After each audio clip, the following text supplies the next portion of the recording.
Ya, jadi baik teman-teman, di sini kami akan mulai melakukan penanaman porang atau mulai menanam porang, dan perlu di sini saya sampaikan bahwa sebelum dilakukan penanaman terlebih dahulu kita adakan atau kita lakukan pembersihan lahan dulu.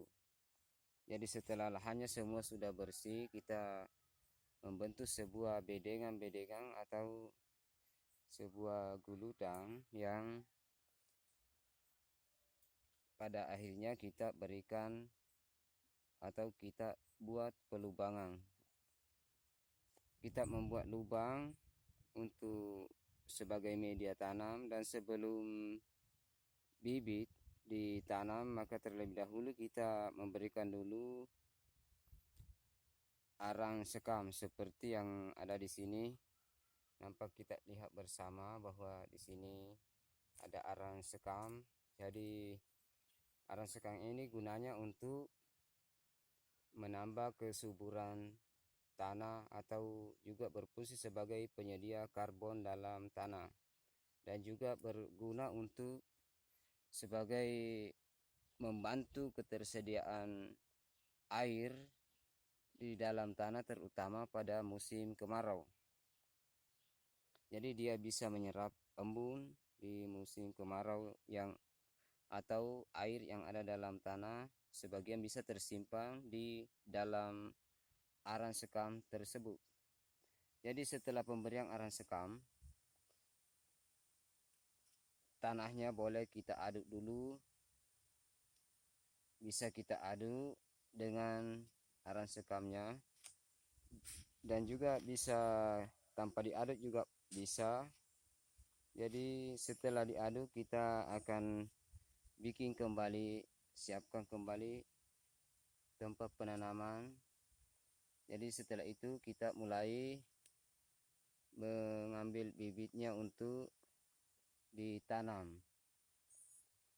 Jadi setelah bibit diturunkan ke tanah, maka kita akan menimbun dengan humus-humus tanah atau tanah yang ada di sekitarnya. Ya, jadi seperti ini cara saya dalam menanam porang. Jadi setelah ditimbun sedikit dengan tanah kira-kira ketebalan 3-5 cm, kembali kita berikan pupuk kandang atau pupuk kompos. Seperti yang terlihat di sini, ada pupuk kompos yang terbuat dari kotoran kambing dan arang sekam.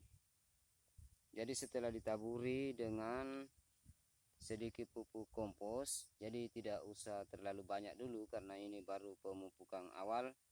Kita tutup kembali permukaan kompos itu dengan tanah. Jadi kita tutup dengan tanah.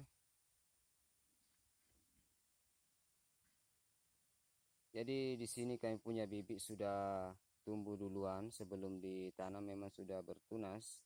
Jadi kalau sudah ada tunas seperti ini yang muncul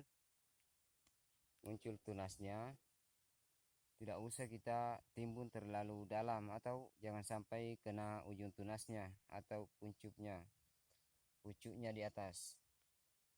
Karena apabila ini tertutup, kalau sudah sepanjang ini tertutup dengan tanah, maka bisa-bisa membawa pengaruh buruk bagi tunas itu sendiri, atau bisa dengan kata lain bisa hancur.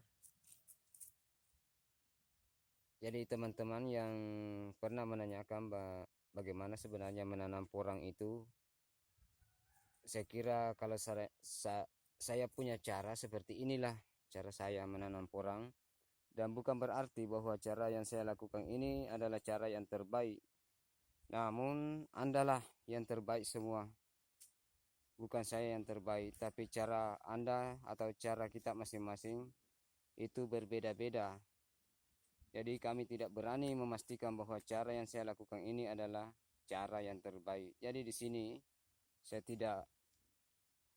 tidak mau berbicara terlalu banyak, dan kita akan tunggu nanti bagaimana hasilnya.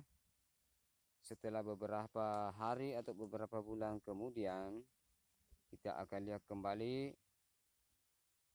dan setelah 1,5 bulan nanti atau 1,5 bulan kita kembali lagi memberikan pupuk susulan, apakah itu pupuk yang terbuat dari kompos atau pupuk yang terbuat dari organik lain seperti pupuk cair.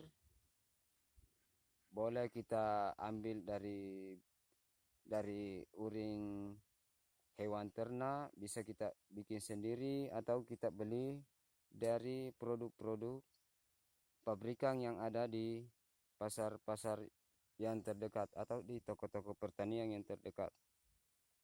Jadi untuk video kali ini saya kira cara penanaman porang seperti yang saya lakukan ini cukup sekian dulu, dan nantikan saya di video-video selanjutnya. Terima kasih.